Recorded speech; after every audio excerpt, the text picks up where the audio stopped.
The screams carried across the desert like a banshee's wail, piercing the stillness of the New Mexico night and sending chills down Hank Lawson's spine. He yanked on his horse's reins, head whipping toward the sound as another shriek echoed through the darkness. Without hesitation, he dug his spurs into his mount's sides, the loyal paint horse responding instantly, thundering toward the commotion on the moonlit road ahead. It was 1876, and the territory was still wild, dangerous for anyone traveling alone, especially a woman. That's what the screams told him. A woman was in trouble. Hank's hand moved instinctively to the Colt revolver at his hip as he rounded the bend, his eyes narrowing at the scene unfolding before him. 3 rough-looking men surrounded a stagecoach that had been forced off the road. One held the driver at gunpoint, while the other 2 were dragging a woman from inside. Her bonnet had come loose, long auburn hair spilling around her shoulders as she fought against her attackers with surprising strength. "Let her go." Hank's voice boomed through the night as he brought his horse to a skidding halt 20 yards away. In one fluid motion, he drew his pistol and fired a warning shot into the air. The bandits froze, turning toward the unexpected interruption. The woman took advantage of their distraction, wrenching free from one man's grasp and landing a solid kick to the shin of the other. "I said let her go," Hank repeated, his voice deadly calm as he leveled his gun at the nearest assailant. "Unless you're all eager to meet your maker tonight." The standoff lasted only seconds before the lead bandit made his decision, raising his pistol toward Hank.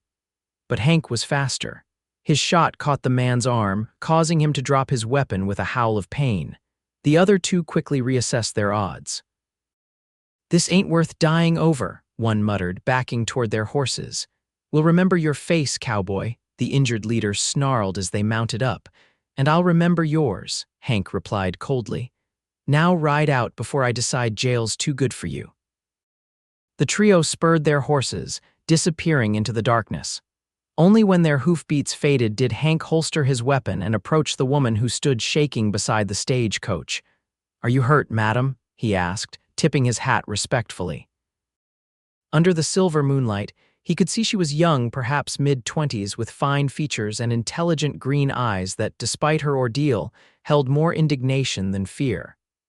"Nothing permanent," she answered, straightening her spine and brushing dust from her traveling dress. "Though my pride might take longer to recover, I'm Delia Blackburn, and you, sir, have my sincere gratitude." "Hank Lawson," he replied, dismounting to offer proper assistance. "Heading to Los Alamos myself. I reckon you were bound there too." The stagecoach driver, a weathered man named Silas, approached with a limp. "Wheels broken and the horses are spooked. We won't make Los Alamos tonight." Delia's shoulders sagged slightly before she caught herself. "I'm expected at my uncle's ranch tomorrow. He's quite ill and I've come to care for him." Hank looked from the damaged coach to the woman's determined face. Something about her quiet dignity moved him. "My camp's not far, it's humble, but you'd be safe there tonight. At first light, I can escort you the rest of the way to Los Alamos." "That's mighty kind," Silas said before Delia could respond. "Those men might come back with friends. Better you both clear out while you can. I'll stay with the coach and salvage what I can." Delia hesitated, weighing her limited options. "You're certain it's no trouble, Mr. Lawson?"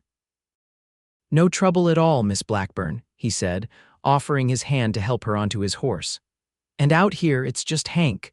Her hand was delicate but her grip firm as she allowed him to assist her onto his horse. Hank climbed up behind her, conscious of maintaining a respectful distance despite the intimate arrangement. "Just Hank, then," she said, her voice steadier now. "And I'm simply Delia.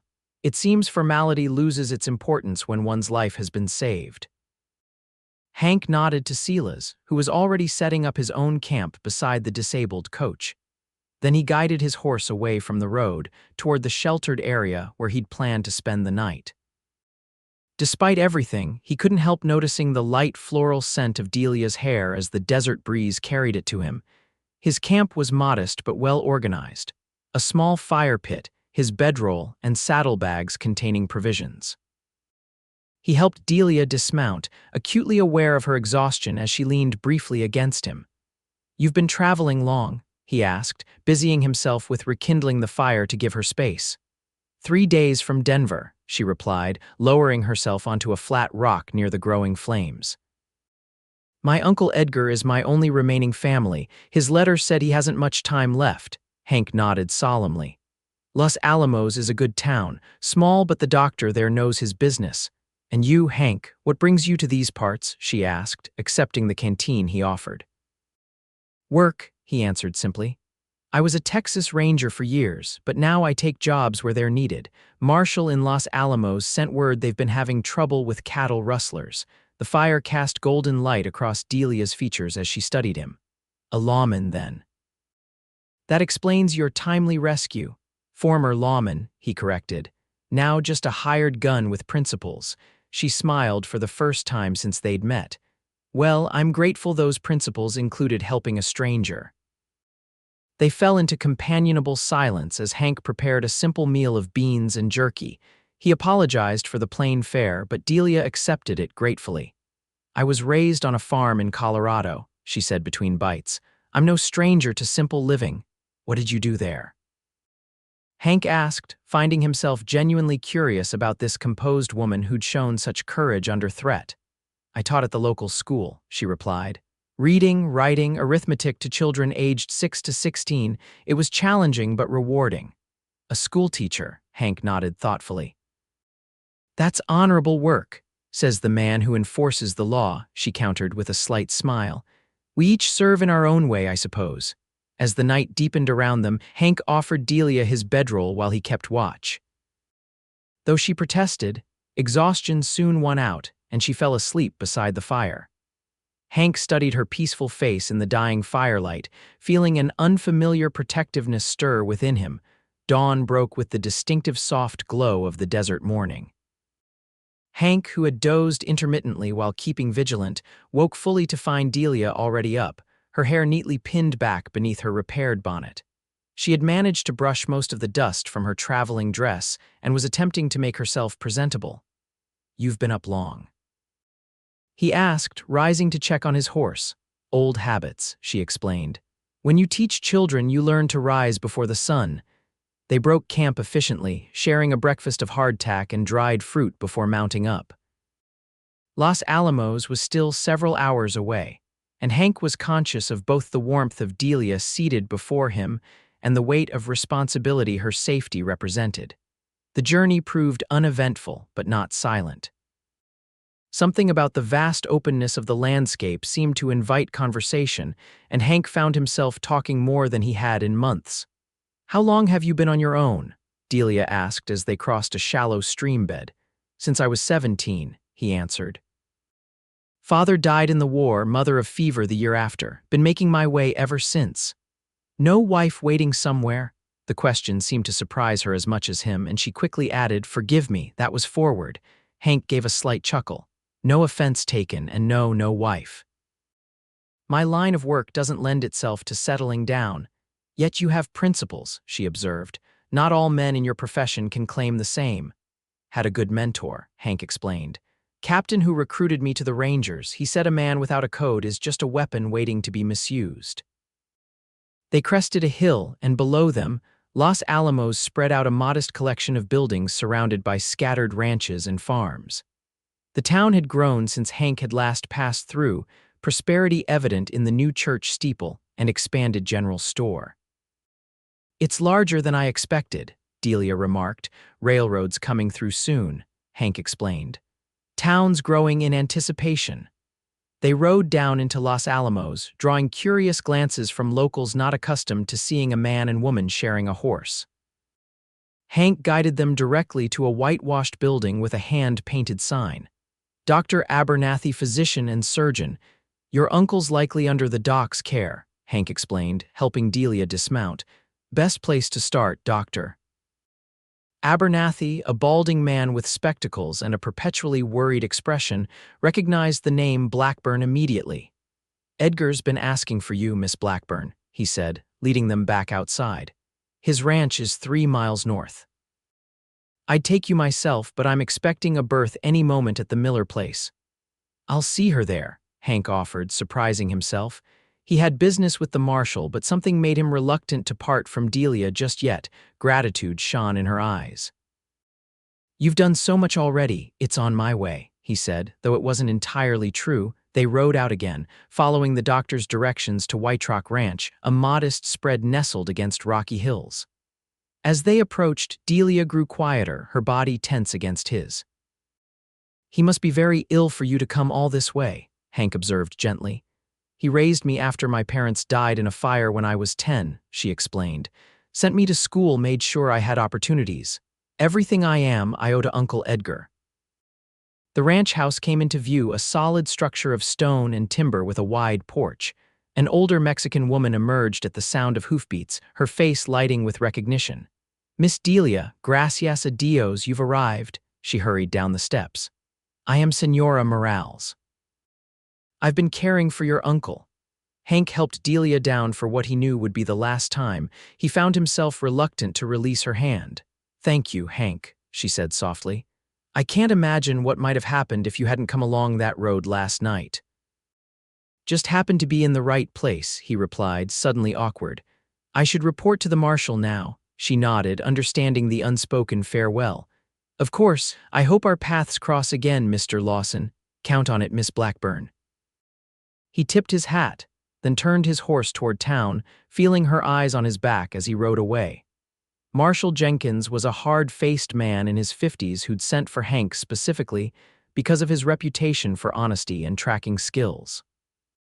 The rustlers had been systematically targeting the smaller ranches, stealing cattle in numbers just below what would attract territorial attention. "Got 4 ranchers ready to pay for protection," Jenkins explained in his cluttered office. "You interested?" Hank found his thoughts wandering to White Rock Ranch and whether it had been among those targeted. "Any of them named Blackburn? Edgar Blackburn? Yeah, he's lost about 20 head over the past month." The marshal raised an eyebrow. "You know him," met his niece, Hank said simply. "I'll take the job." Over the next week, Hank established a pattern of patrolling the vulnerable ranches at night, sleeping during daylight hours at the modest boarding house in town. He found himself riding past White Rock more often than strictly necessary, though he didn't stop. Twice he glimpsed Delia on the porch, reading to an elderly man propped up in a rocking chair. He didn't disturb them. 8 days after bringing Delia to her uncle's ranch, Hank tracked hoofprints to an isolated canyon where he discovered the rustlers' operation. 6 men were moving stolen cattle through a hidden trail toward the territorial border. After observing them for a full day, he returned to town with locations, names, and enough evidence for the marshal to organize a posse. "We ride at dawn," Jenkins announced after deputizing Hank and 4 other men. "These rustlers have terrorized good folks long enough." That night, unable to sleep, Hank found himself at the town's only saloon. He was nursing a whiskey when a familiar voice spoke behind him. "Mr. Lawson. I thought that might be your horse outside." He turned to find Delia standing there, wearing a simple blue dress, her hair loose around her shoulders. Something tightened in his chest at the sight of her. "Miss Blackburn, everything all right at the ranch?" She slid onto the stool beside him, ignoring the curious glances from other patrons. A woman alone in a saloon was unusual enough to draw attention. "Uncle Edgar is resting comfortably tonight. Mrs. Morales insisted I come to town for supplies before." She stopped herself. "I didn't expect to find you here. Leaving tomorrow," he explained, motioning to the barkeep to bring coffee. "Found the rustlers. Marshals organized a posse." Concern flashed across her face. "Is it dangerous?" "Could be," he admitted. "They're desperate men." She accepted the coffee, her fingers brushing his as he passed the cup. The simple contact felt electric. "I heard you've been patrolling our ranch," she said softly. "Mrs. Morales saw you riding the perimeter several nights." Heat crept up Hank's neck. "Just doing my job." "Your uncle's paying for protection same as the others." Her eyes, perceptive and direct, held his. "Is that the only reason?" The question hung between them. Hank found himself unable to maintain his usual detachment. "No," he admitted finally, "that's not the only reason." A small smile touched her lips. "I've looked for you every day since you left me at the ranch. I wanted to thank you properly." "No thanks needed," he said, suddenly aware of how close they sat. "I disagree. Her voice was soft but determined. Uncle Edgar told me that when men like you pass through, it's wise to acknowledge the blessing. Hank raised an eyebrow. Men like me? Good men. She held his gaze steadily. They're rare, especially out here. Something shifted between them in that moment, an acknowledgement of mutual attraction that neither had expected. Before Hank could respond, the saloon doors burst open and a young boy rushed in. "Miss Blackburn," he called, spotting her immediately. "Mrs. Morales sent me. Your uncle's taken a turn." Delia was on her feet instantly, her face paling. Hank stood with her, dropping coins on the bar. "My horse is outside," he said, guiding her toward the door with a hand at the small of her back. They rode hard through the darkness, Delia clinging to Hank's waist. When they reached White Rock, Mrs. Morales met them on the porch, her expression grave. "He's asking for you, Nina, and for a preacher." Delia hurried inside while Hank took care of the horse. When he entered the house, he removed his hat respectfully, uncertain of his place in this family crisis. Mrs.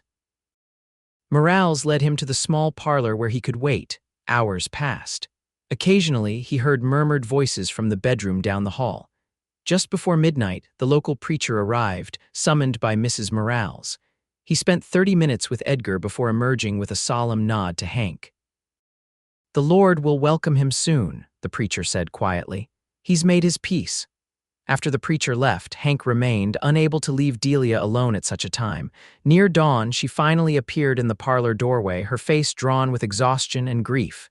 "He's gone," she said simply. Without thinking, Hank crossed to her and took her hands in his. "I'm sorry, Delia." She looked up at him, vulnerability naked in her eyes. "I knew it was coming, but still." "Still hurts," he finished for her. "Loss always does." She nodded and then, to his surprise, stepped forward into his embrace. He held her carefully as silent tears soaked into his shirt. Mrs. Morales appeared, saw them, and discreetly withdrew. Eventually, Delia stepped back, wiping her eyes. "The posse," she said suddenly. "You're meant to ride out this morning." Hank had forgotten entirely about the rustlers. "They can wait," he said firmly. "Jenkins has enough men." "No," she straightened her shoulders with visible effort. "Uncle Edgar would say duty comes first." "These are the same men who have been stealing from our ranch, aren't they?" When Hank nodded, she continued, "Then you must go. Mrs. Morales will help me with arrangements." "I'll be back," he promised, the words coming without forethought but with absolute certainty. A ghost of a smile touched her lips. "I'll hold you to that, Hank Lawson." Torn between duty and the powerful urge to remain at her side, Hank rode reluctantly back to town. The posse was gathering in front of the marshal's office, 6 men checking weapons and supplies. "Thought you might not make it," Jenkins commented when Hank arrived. "Edgar Blackburn passed in the night," Hank informed him grimly. "His niece is alone at the ranch now." Jenkins looked genuinely regretful. "Damn shame. Edgar was good people, built that place from nothing after the war." He studied Hank's face. "You sweet on the niece." Hank didn't answer directly. "Let's finish this business so good folks can sleep easier." They rode out as the sun crested the eastern hills. Hank led them to the canyon where he discovered the rustlers' hideout, only to find it abandoned. Fresh tracks indicated the men had left in haste, perhaps warned by an informant in town. "They're heading for the territorial border," Hank concluded after examining the trail. "If we push hard, we can catch them before they cross." The chase lasted all day, the posse gaining ground on the rustlers who were slowed by the stolen cattle they drove before them. By late afternoon, they spotted dust on the horizon. "There they are," Jenkins confirmed through a spyglass. 6 men, about 40 head of cattle. Hank studied the terrain ahead. "There's a narrowing in the valley 2 miles on. We can cut them off there." The plan worked perfectly. The posse divided, half circling ahead to block the valley's exit while Hank, Jenkins, and 2 others closed in from behind. Caught in the natural bottleneck, the rustlers found themselves surrounded. "You're trapped, Farley," Jenkins called to the leader. "Surrender and you'll get a fair trial." For a moment, it seemed they would surrender peacefully. Then one of the rustlers panicked, firing wildly at the posse. Chaos erupted as bullets flew from both sides. Hank took aim carefully, dropping one rustler with a shot to the shoulder. The gunfight was brief but intense. When the smoke cleared, 2 rustlers lay dead, 3 wounded, and their leader, Farley, stood with empty hands raised in surrender. Enough. He shouted, "No more dying today." As they secured the prisoners and gathered the scattered cattle, Hank discovered a bullet had grazed his upper arm. It wasn't serious, but Jenkins insisted he see the doctor back in town. "You're lucky, doctor," Abernathy pronounced after cleaning and bandaging the wound. "Half an inch to the right, and you'd have lost the use of that arm." Hank was impatient to return to White Rock Ranch, but propriety demanded he report to the marshal first. The surviving rustlers were locked in the town jail, awaiting transport to the territorial prison. "We recovered most of the stolen cattle," Jenkins told him, counting out payment from the rancher's fund. "You did good work, Lawson." "The Blackburn cattle?" Hank asked. "Already sent a boy to drive them back to White Rock," Jenkins assured him. "Seems the least we could do with Edgar gone." Hank pocketed the money and headed for his boarding house, intending to clean up before riding to the ranch. To his surprise, Delia was waiting on the porch, rising quickly when she saw him. "You're hurt," she said immediately, eyes fixing on his bandaged arm. "It's nothing," he assured her, suddenly conscious of his dust-covered appearance. "Just a scratch. I was coming to find you, Mrs. Morales told me about the gunfight," she explained. "Word travels fast here." They stood awkwardly for a moment, neither quite knowing how to proceed after the intimacy of their last parting. Finally, Hank gestured to the boarding house door. "Let me clean up and then we can talk properly." 20 minutes later, washed and in a clean shirt, Hank joined Delia in the small sitting room downstairs. Her eyes were red-rimmed from crying, but she had composed herself with admirable dignity. "The funeral will be tomorrow," she said quietly. "Reverend Simmons has been very kind." Hank nodded. "The whole town respected your uncle. They'll want to pay their respects. And afterward," she faltered for the first time, "the ranch is mine now. Uncle Edgar changed his will last week with the doctor as witness." "That's good," Hank said carefully, sensing her uncertainty. "White Rock is a fine property." "Yes, but I know nothing about running a cattle ranch." She twisted her hands in her lap. "I'm a schoolteacher, Hank." The use of his first name sent warmth through him. "Los Alamos could use a good teacher," he suggested. "You could hire a foreman for the ranch." She looked up, a mixture of hope and hesitation in her expression. "I've been thinking the same, but trustworthy help is hard to find, especially for a woman alone." The opportunity presented itself so naturally that Hank hardly had to think before speaking. "I know cattle and ranching. Before the Rangers, I worked my uncle's spread near Austin." Her eyes widened slightly. "Are you offering to help me?" "I'm offering to stay," he clarified, meeting her gaze directly. "If you'll have me."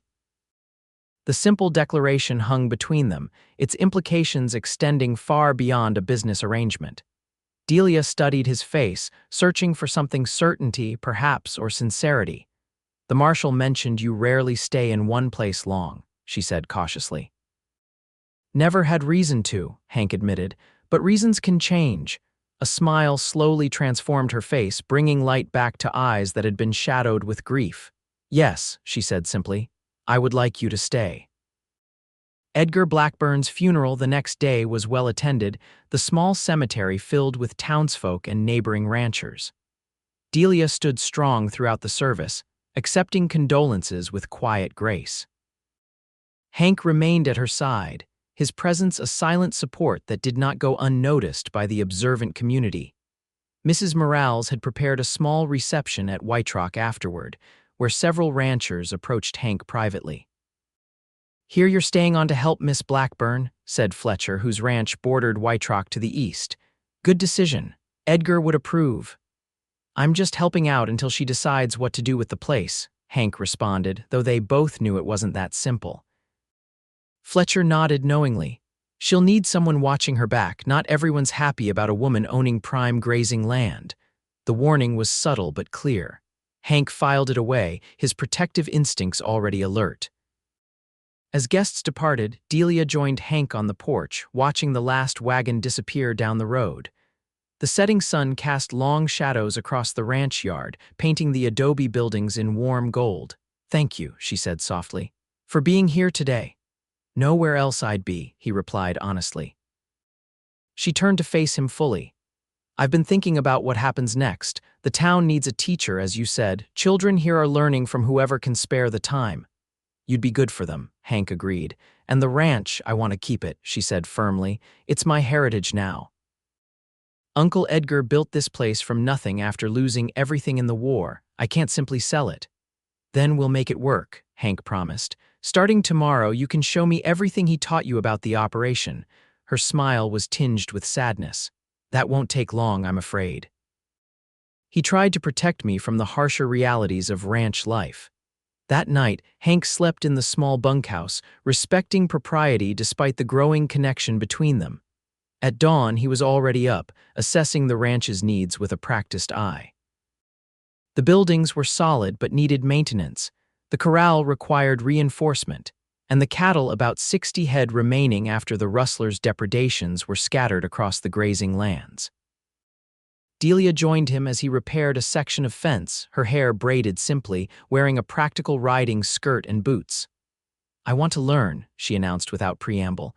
Everything about running this ranch. I won't be helpless. Hank straightened, admiring her determination. It's hard work.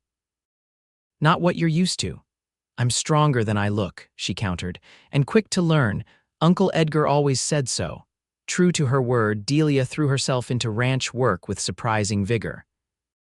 She learned to mend fences, helped brand the new calves, and insisted on accompanying Hank when he rode the boundaries.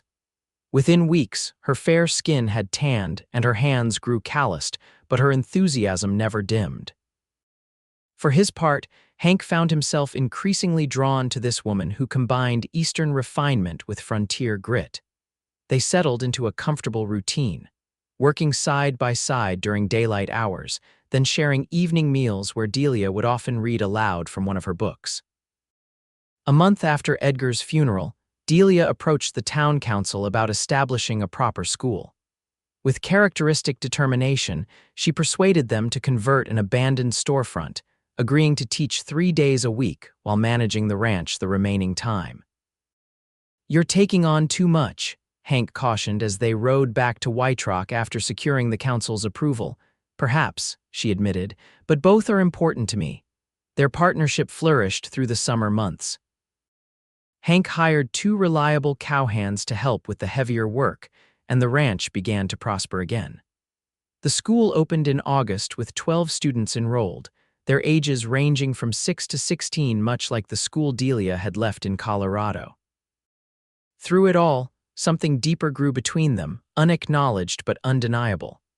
Hank found reasons to touch her hand when passing tools, and Delia's eyes lingered on him when she thought he wasn't looking. Yet both maintained a respectful distance, conscious of the town's watchful eyes and their own uncertain future. The catalyst came in early September. Hank was in town purchasing supplies when he overheard a conversation between 2 men outside the saloon. Blackburn Place would fetch a good price now that the old man's gone, one was saying. That schoolteacher can't manage it forever, no matter how much help she's got.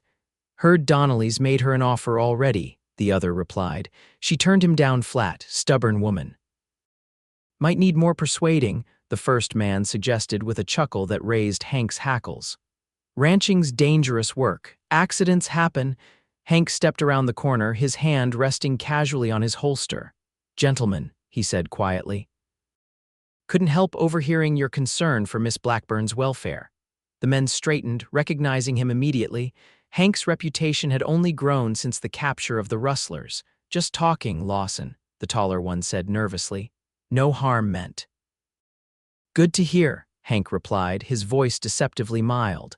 Because anyone causing trouble at White Rock would answer to me, personally. Understand, they nodded hastily and retreated into the saloon. Hank completed his purchases and rode hard back to the ranch, concern gnawing at him. He found Delia in the barn, brushing down her mare after returning from the school. We need to talk, he said without preamble. Has a man named Donnelly approached you about selling the ranch? Surprise flickered across her face. Yes, about 2 weeks ago, I declined his offer. She set down the brush. How did you know? Hank explained what he'd overheard, watching her expression shift from surprise to anger and then to determination.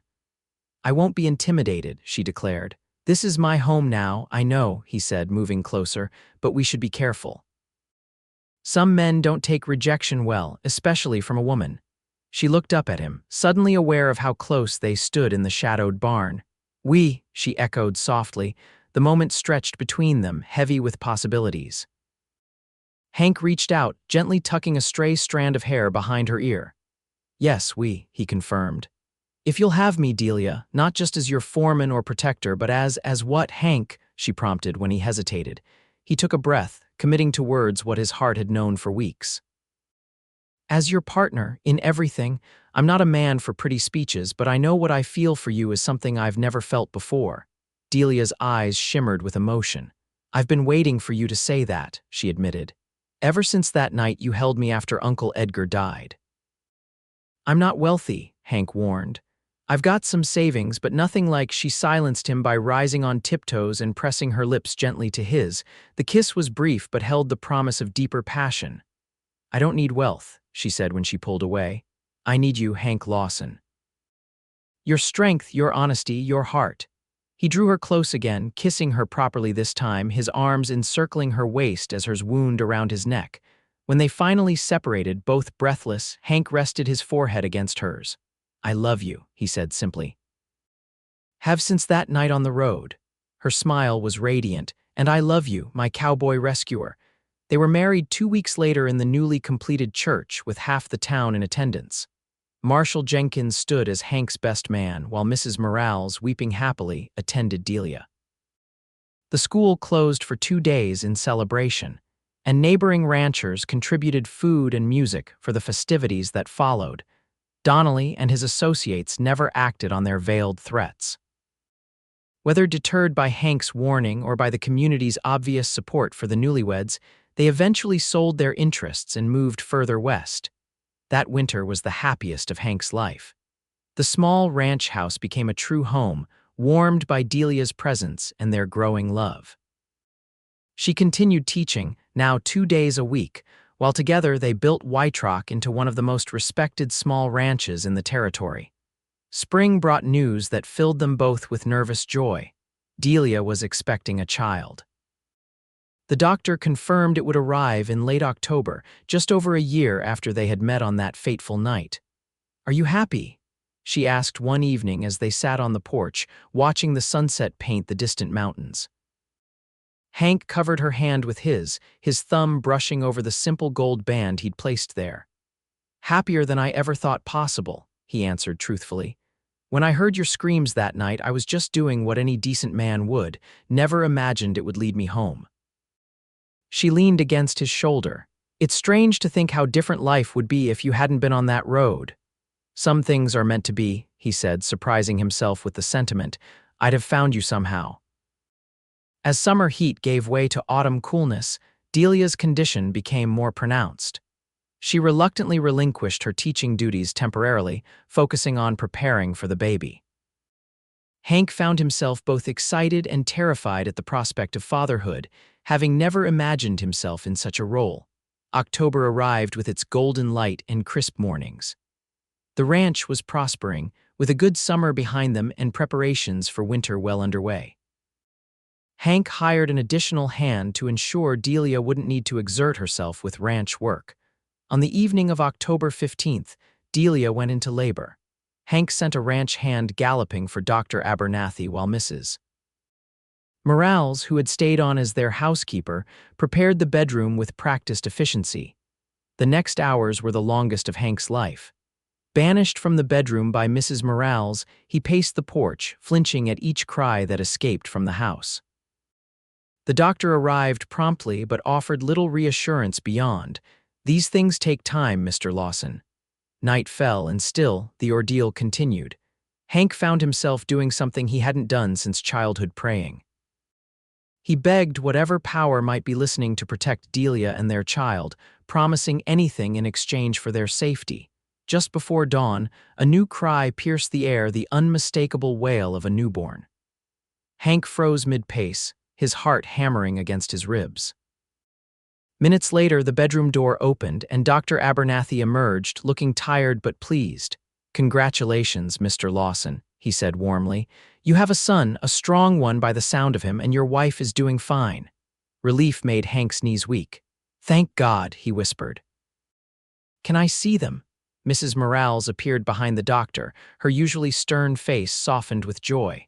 "Come, come, they are waiting for you." The bedroom was warm and dimly lit by a single lamp. Delia lay propped against pillows, her face pale but radiant with an inner glow that took Hank's breath away. In her arms was a small bundle wrapped in a soft blanket. "Hank," she said softly, "come meet your son." He approached almost reverently, lowering himself to sit carefully beside her on the bed.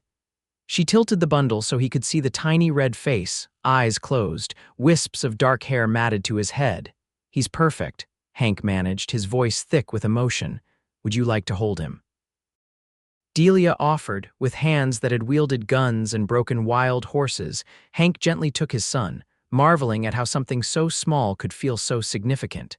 The baby squirmed, then settled against his chest, one tiny hand escaping the blanket. "What shall we name him?" Delia asked, watching them with tired eyes. "Edgar," Hank said without hesitation. "After your uncle who built this place, who brought you here to me?" Tears welled in Delia's eyes.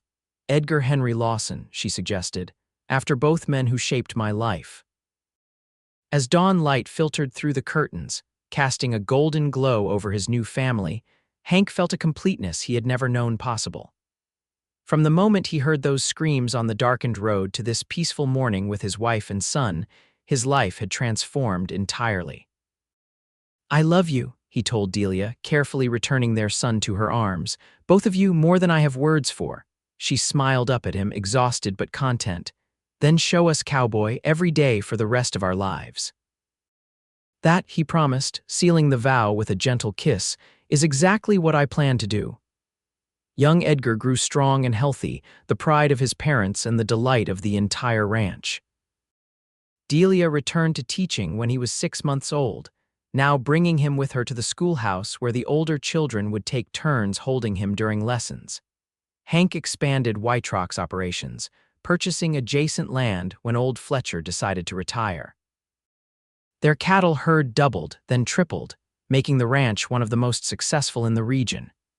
Yet material success meant less to Hank than the family they were building. When Edgar was 2, Delia gave birth to a daughter they named Elizabeth Rose. The family was complete, their happiness profound in its simplicity and depth. Years passed. Los Alamos grew as the railroad finally arrived, bringing new opportunities and challenges. Through it all, the Lawsons remained pillars of the community. Delia as the respected schoolteacher who had educated a generation of the town's children. Hank as a fair businessman and occasional deputy when the marshal needed assistance. On the 10th anniversary of the night they met, Hank surprised Delia with a small silver locket containing miniature portraits of their children. Inside, he had inscribed, "From screams in the darkness to light everlasting. Do you ever regret it?" She asked as they sat on their porch that evening, watching their children play in the yard. "Stopping that night, staying here when you could have kept wandering." Hank took her hand, the same one he had clasped when helping her onto his horse all those years ago. The softness remained, though now it was marked with the evidence of hard work and motherhood. "Not for a single moment," he answered truthfully. "That night I was just a man doing what seemed right. I didn't know I was riding toward everything I'd ever need." Delia leaned against him, fitting perfectly as she always had. "My hero," she murmured with a contented sigh. Hank smiled, watching his son attempt to teach his little sister how to twirl a small rope. "No," he corrected gently, "just a cowboy who was blessed to hear your voice in the darkness." As twilight deepened into night, the couple remained on their porch, surrounded by the life they had built together. From desperate beginnings had come enduring love, a love born in danger but nurtured in peace, proving that sometimes a cry for help in the darkness can lead to the brightest of futures.